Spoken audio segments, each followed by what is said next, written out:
New York doesn't just build. It erases. Neighborhoods disappeared, buildings demolished, islands drowned. This city today hides ghosts, memories, and dreams beneath its surface. Some places were destroyed by progress, others by greed. A few just faded away when no one was looking. This is the story of 10 places that define New York. Places you'll never see again. And wait until you see the last one. It's truly unbelievable. Welcome to the city of beautiful ghosts. New York moves fast. Too fast to look back. Too busy building tomorrow to mourn yesterday. What we lost were more than buildings. They were dreams, gatherings, and revolutions. Some vanished in a single night. Others died slowly, piece by piece, until one day they were just gone. The question isn't whether New York will keep erasing its past. It will, it always does. The question is, what will we lose next? The year is 1910. They build Pennsylvania Station, a monument to the age of rail travel. Vaulted ceilings inspired by Roman baths. Soaring columns, light streaming through massive windows. It wasn't just a train station. It was a cathedral. For 50 years, it stands as proof that infrastructure can be art. That arrival in New York should feel like entering a palace. Then, in 1963, they tear it down, demolish it, replace it with Madison Square Garden and the cramped, depressing underground maze that commuters suffer through today. The outcry is immediate. Artists protest, historians rage. The New York Times writes, "We want and deserve tin can architecture in a tin horn culture. And we will probably be judged not by the monuments we build, but by those we have destroyed." But it's too late. The columns are rubble, the light is gone. The temple is a garage. Penn Station's destruction changes everything. It burst the landmark's preservation movement. Grand Central is saved because Penn Station was lost. Sometimes you have to destroy something beautiful to realize what beauty meant. The new Penn Station is a hole in the ground with trains. The old one? A memory of what we used to believe transit could be. The year is 1878. They build an elevated railway up 3rd Avenue. Steel and iron towering above the street. For decades, the L defines Manhattan. The constant rattle and screech of trains overhead. Shadows cutting the avenue into stripes of light and dark. A working-class lifeline running through the heart of the city. It's loud. It's dirty. It blocks the sun, but it moves millions. Then the subway expands. The L becomes redundant, outdated. By 1955, they start tearing it down, section by section, block by block. The last train runs on May 12, 1955. Thousands gather to watch. Some cry, others cheer. The city throws a party for a funeral. Within weeks, the structures are gone. 3rd Avenue floods with sunlight for the first time in 77 years. But something's lost. That distinct New York sound. The rhythm of elevated trains. The shadows that shaped how people moved through the city. The year is 1960. The Bronx gets its own Disneyland. Freedomland USA opens on 205 acres of reclaimed swampland.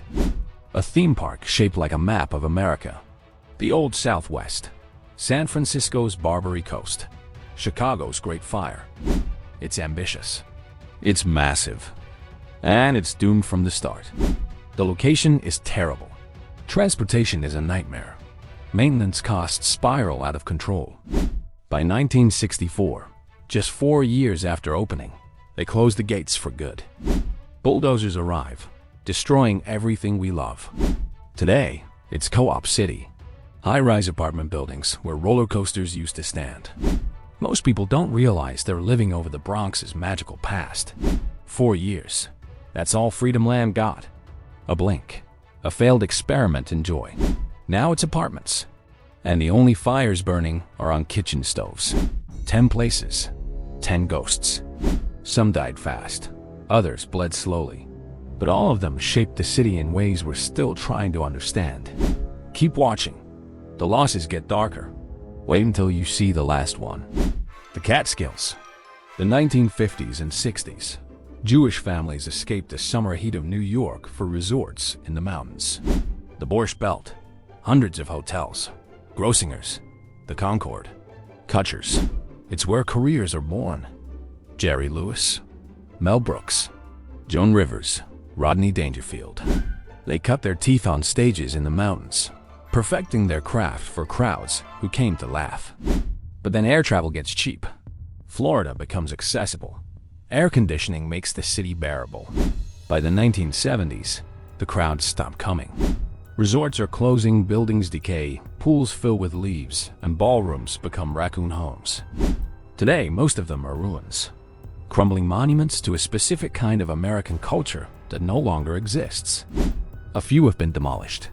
Others sit in decay, waiting for someone to care enough to either save them or finish the job. The laughter is gone. The stages are empty. The Borscht Belt is a graveyard of glamour, rotting in the mountains. Summer in the Catskills used to mean something. Now it just means ruins. The meatpacking district. Before the boutiques. Before the high-line tourists. Before Stella McCartney and Apple stores. This was a place of blood and grease.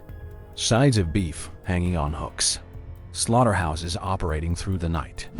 Workers in stained aprons hosing down cobblestones at dawn. It smelled terrible. It looked like a crime scene. And it was the backbone of New York's food supply. By the 1990s, refrigeration and long-haul trucking make the district obsolete. The slaughterhouses close. The meat market dies. Then the transformation begins.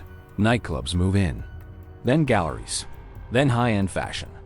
Today, it's one of the most expensive neighborhoods in Manhattan. The cobblestones remain. A few old meat hooks still hang from buildings. But the blood is gone. The workers are gone. The purpose is gone. It's been sanitized, turned into a playground for people who would have been horrified by what it actually was. The meatpacking district still exists, but the meatpacking? That's a ghost. June 28th, 1969. Police raid the Stonewall Inn, a gay bar in Greenwich Village. But this time, the patrons fight back. The raid becomes a riot. The riot becomes a revolution. Stonewall becomes the spark that ignites the modern LGBTQ rights movement.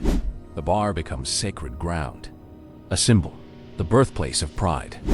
But here's what most people don't know. The original Stonewall Inn closed in 1969, shortly after the riots. The building changed hands, became different businesses, was abandoned for years. The Stonewall Inn that exists today? It reopened in the same location in 1990, 21 years later. A different bar, different owners, same address. The revolution happened, but the actual bar where it started, that vanished almost immediately. The memory survived, the movement survived, but the physical space? Gone within months. History doesn't always preserve what matters. Sometimes it just remembers where it happened. Stonewall is a landmark now, protected, recognized. But the bar where it all began, that's been gone for over 50 years. Some places are torn down, others just fade. But the strangest losses? Those are the ones that disappear completely. Like islands and art and entire systems built beneath your feet. The 1970s and 80s. Times Square is gritty, dangerous, electric, and it's filled with record shops. Entire stores dedicated to walls of vinyl, imports, bootlegs, rare pressings. Places where you could spend hours flipping through crates, hunting for that one album. Colony Records, J&R Music World, Bleecker Bob's. These weren't just stores, they were cultural hubs. Places where musicians met, where trends started, where you discovered music you'd never hear on the radio. Then the digital age hits. CDs replace vinyl. Then streaming replaces CDs. Times Square gets cleaned up, sanitized, Disneyfied. One by one, the record shops close. Colony Records, the last holdout, shuts its doors in 2012 after 64 years. Now Times Square is Min stores and Bubba Gump Shrimp. Tourists taking selfies. LED billboards selling nothing. The record shops are gone. The musicians who haunted them scattered. The culture they represented? Archived in digital playlists that nobody owns. You can't flip through streaming services. You can't discover anything by accident anymore. Times Square still exists, but the version that mattered, that's been erased. Off the coast of Rockaway Beach, there was an island, Hog Island, a mile long, home to bars, bathhouses, and summer cottages. A working-class escape. People took boats to spend weekends there, swimming, dancing, drinking, living. But Hog Island had a problem.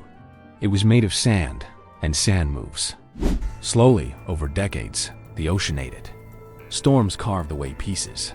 High tides claimed more. By the 1890s, most of it was underwater at high tide. By the early 1900s, it was gone. Completely. Swallowed by the Atlantic. An entire island. Vanished. Not demolished. Not redeveloped. Erased by the sea. Today, there's nothing left. No marker. No ruins. Just water where land used to be. Hog Island existed. People lived there. Danced there. Built their summer homes there. And then the ocean took it all back. A whole piece of New York. Gone. Drowned. Long Island City. Queens. An old warehouse covered in graffiti. But not just graffiti. Art. Masterpieces. Murals by world-renowned street artists. Every wall a canvas. Every surface a gallery. 5 Points becomes a pilgrimage site. Artists travel from around the world to paint there. Tourists come to see it.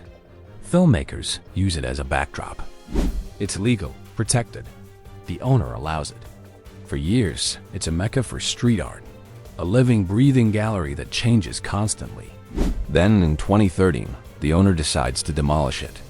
Build luxury condos. The artists fight back. Try to get landmark status. Argue that the art is culturally significant. It doesn't matter. On the night of November 19, 2013, workers arrive with white paint. In a single night, they whitewash the entire building. Every mural. Every piece. Gone. Artists wake up to find years of work erased. The community is devastated. Legal battles drag on for years. Eventually, the artists win monetary damages. But the art? That's gone forever. The building is demolished. Condos rise in its place.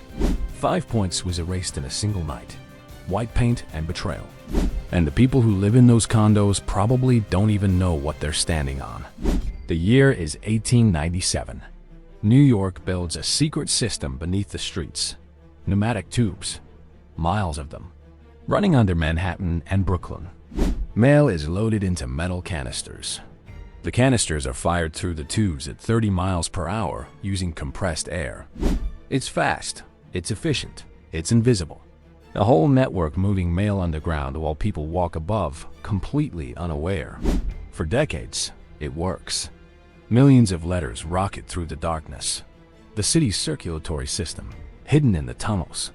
Then trucks get better, faster, cheaper. By 1953, they shut it down. Seal the tubes. Forget about it. Most of the system is still down there, rusting, abandoned. A secret infrastructure that nobody uses anymore. Occasionally, construction crews break through into the old tunnels, find the tubes still intact. The canisters still inside. A city beneath the city, built to move information, left to rot when something better came along. The pneumatic mail system was a marvel, and it's still there, just forgotten. Waiting in the dark, like everything else New York doesn't need anymore. So here's the truth about New York. It doesn't preserve. It devours. Penn Station, the L, Freedomland, the Borscht Belt, the Meatpacking District, Stonewall, the record shops, an entire island. 5 Points, secret tunnels full of mail. Some were demolished. Others decayed. A few were literally painted over in a single night. But they all shared one thing. They mattered. They shaped the city. They meant something to someone. And then they were gone.